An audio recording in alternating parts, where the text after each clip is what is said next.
hanya ada 8 psikolog klinis yang harus nanganin, kalau disamaratakan pelayanannya itu 8 banding sekian juta penduduk di Tarakan gitu ya. Jadi udah terkaget-kagetnya ya dengan data tentang kesehatan jiwa. Oke, kita lanjut ke selanjutnya. Ini kenapa nggak bisa di-share ini? Nah, kalau kita lihat tadi, ternyata di kondisi pandemi itu makin menambah jumlah ketakutan dan rasa khawatir individu untuk berinteraksi, dan ini menimbulkan permasalahan psikologis tersendiri ya, mulai dari gangguan fisik yang kita sebut dengan psikosomatis sampai gangguan mental yang sifatnya sedang. Kalau berat, saya belum dapat laporan apakah kemudian ada gangguan mental berat, tapi ke arah neurotik menjelang psikotik itu ada ya. Jadi gangguan menjelang gangguan berat itu ada, tapi seberapa banyak ini baru berjalan 1 semester gitu ya. Kondisi ini masih berjalan 1 semester dan belum ada data terkait berapa banyak gangguan yang ditimbulkan oleh pandemi ini. Namun tingkat kekhawatiran yang dikumpulkan oleh Badan Pusat Statistik, teman-teman bisa lihat sendiri gitu. Sumbernya, kemudian pemberitaan media, kesehatan keluarga, kesehatan itu menjadi salah satu concern tingkat kekhawatirannya gitu ya. Kalau misalnya terlalu agak berlebihan itu yang garis ungu deh. Coba lihat di garis ungu. Nah, lumayan tinggi ya. Ada di angka 20% lebih menjelang antara 5, 10 sampai 20% dari total populasi Indonesia. Oke. Nah, kalau survei data globalnya begini, jadi gangguan mental yang paling banyak terjadi pada manusia itu adalah gangguan kecemasan. Nah, ini kenapa kemudian saya bilang bahwa gangguan mental itu range-nya tuh gede, mulai dari yang paling ringan sampai yang paling berat. Ya. Kalau paling berat nanti diagnosanya jadi gangguan kejiwaan gitu ya. Gangguan mental itu skopnya kalau misalnya kita lihat pelangi, itu ada yang paling pudar gitu ya, pudar sampai yang paling jelas warnanya. Nah, itulah spektrum dari gangguan mental. Jadi kecemasan yang berulang nggak tertangani itu bisa menyebabkan gangguan mental. Pokoknya hal yang definisinya apa sih Bu gangguan mental itu? Something yang bikin kalian nggak nyaman. Maka secara mental itu terganggu. Punten ya, bentar ya, ini anak saya lagi. Iya, oh Dading kenapa? Nah iya Dading. Iya Bunda. Punten ya, bentar.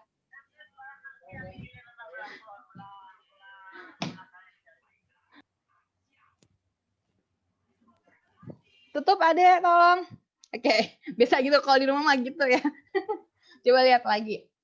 Gangguan kecemasan itu dialami 8,4 juta populasi dari semua populasi di seluruh dunia. Di Indonesia berapa ya? Kalau nggak salah saya kemarin gangguan mental itu di angka 3 jutaan juga kalau nggak salah saya. Di data tahunan Kemenkes gitu. Kemudian diikuti dengan gangguan depresi. Nah, gangguan ini yang paling banyak dialami oleh remaja dan usianya itu makin muda. Kalau dulu saya ketemu kasus gangguan depresi itu di usia 17-18, usia teman-teman.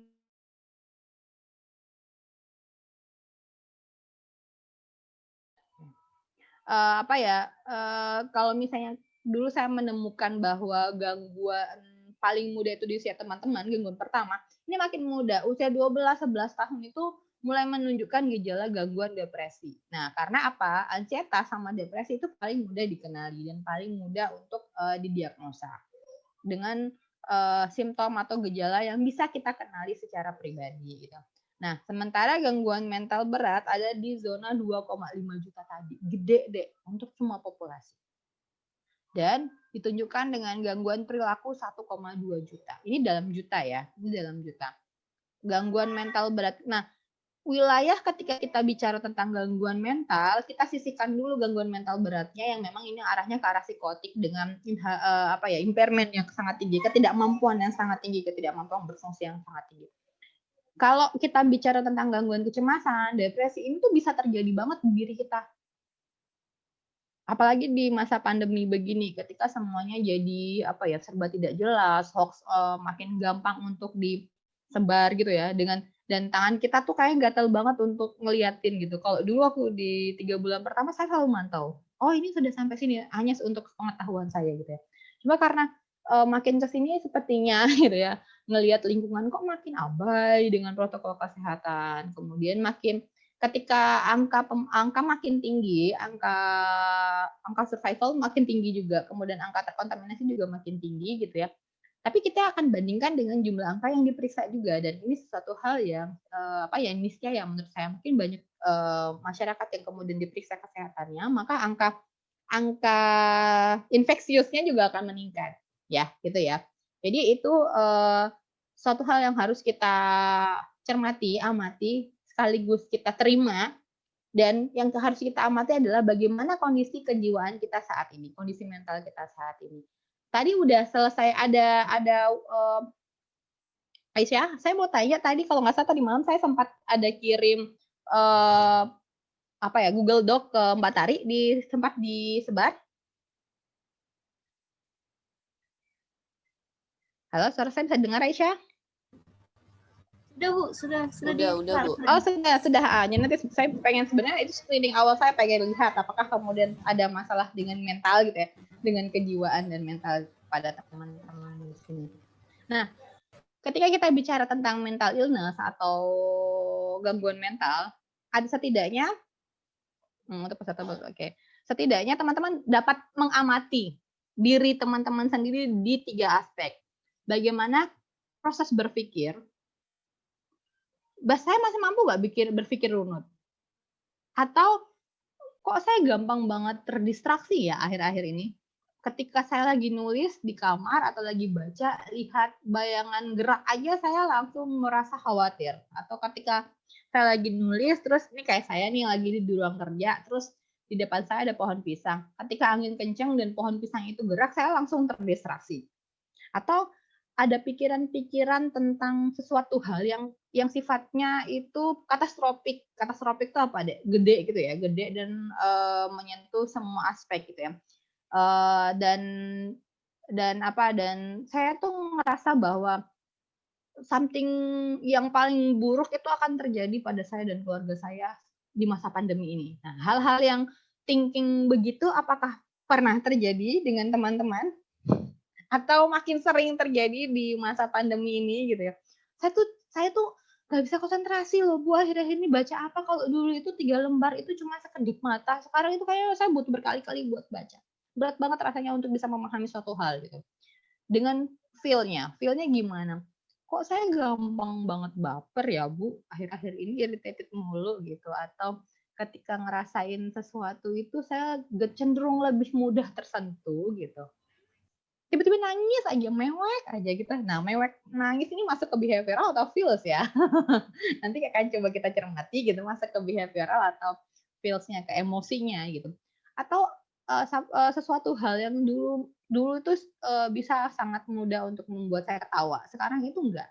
Bahkan saya cenderung untuk merasa marah dengan orang lain, atau dengan perasaan dengan kayaknya nyindir saya nih.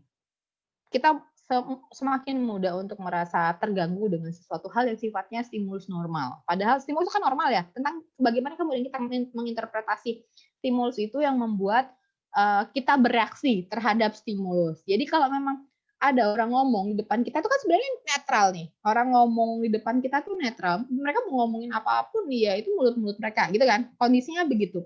Nah, kemudian itu kita tangkap di kuping kita dan membuat kita ngerasa orang kok kayaknya dari tadi ngeliatin gue deh, kayaknya ngomongin gue nih.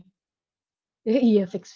Gue kenal nih sama yang satu nih, ngomongin gue nih. Padahal sebenarnya mereka ngomongin apa, terus ngerasa, itu Bu Silvi bukan ya gitu ya.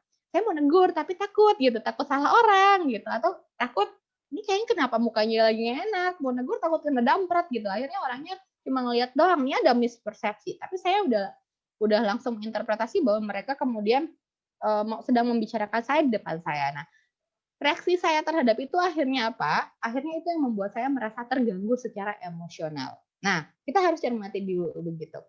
Bahwa semua stimulus itu sifatnya netral. Bagaimana kita kemudian menginterpretasi dan bereaksi terhadap stimulus itu yang membuat mental kita tersetting.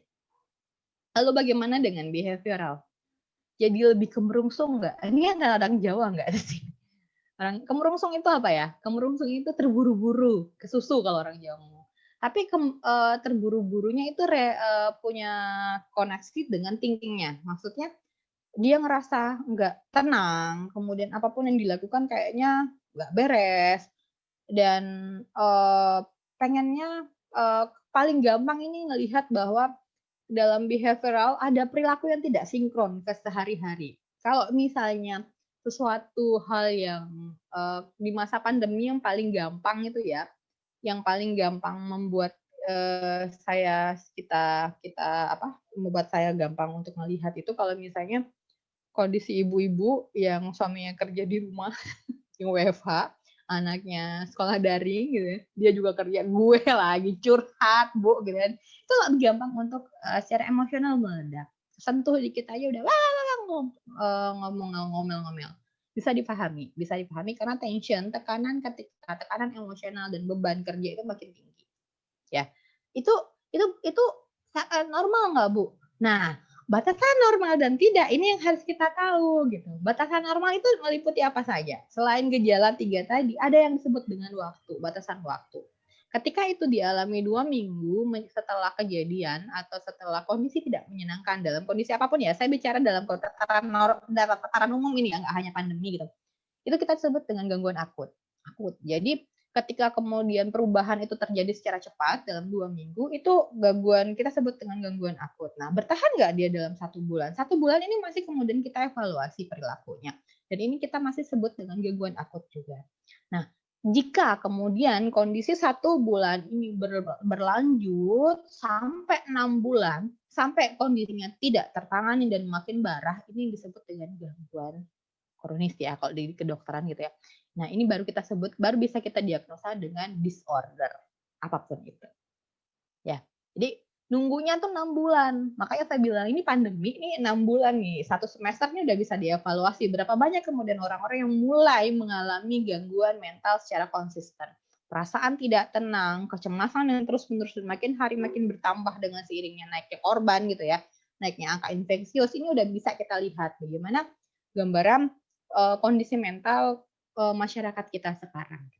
Kalau kemudian makin hari tidak dibarengi dengan strategi coping yang oke gitu. Strategi coping itu apa sih, Bu? Ibu kok banyak banget sih, Bu, menggunakan bahasa-bahasa mental yang nggak jelas gitu. Oke, nanti tanyain aja. Strategi coping itu adalah kemampuan kita untuk menghadapi masalah deh. Setiap manusia punya bekal itu. Setiap manusia punya kapasitas untuk kembali ke fase sebelumnya. Tapi lihat lagi nanti, apakah kemudian faktor pendorong gangguan itu muncul makin tinggi atau faktor yang membuat pelindung dari munculnya gangguan itu yang tinggi. Kalau faktor pendorong, kita sebut dengan faktor resiko yang makin tinggi, maka gangguannya makin tinggi. Ada nggak faktor protektifnya? Kalau nggak ada, udah naik terus dia. Udah nggak terkendali. Tapi ketika ada faktor protektif, ini akan jadi pengerem yang membuat gangguan ini menjadi terkendali. Terkendali ya. Maksudnya bukan turun, tapi terkendali, dapat dikendalikan. Nah, kalau kita bisa lihat lagi, ini kenapa nih ya? Nah, ini tadi saya bilang, apa yang membedakan kalau ini saya lansir dari Pak Sugar Handoyo, beliau Ketua HIMSI Pusat ya, HIMSI Organisasi Himpunan Psikologi Indonesia. Beliau membedakan antara orang dengan gangguan kejiwaan dengan orang dengan gangguan kecemasan. Nah, kecemasan ini ternyata punya terminologi sendiri karena yang ngalamin banyak dan itu tidak terdefinisikan. Kalau misalnya sumber ketakutannya itu jelas, kita sebut dengan fobia, ya. Kalau misalnya semua secara klinis dengan pendekatan Freudian, ansietas, kecemasan dan tension itu adalah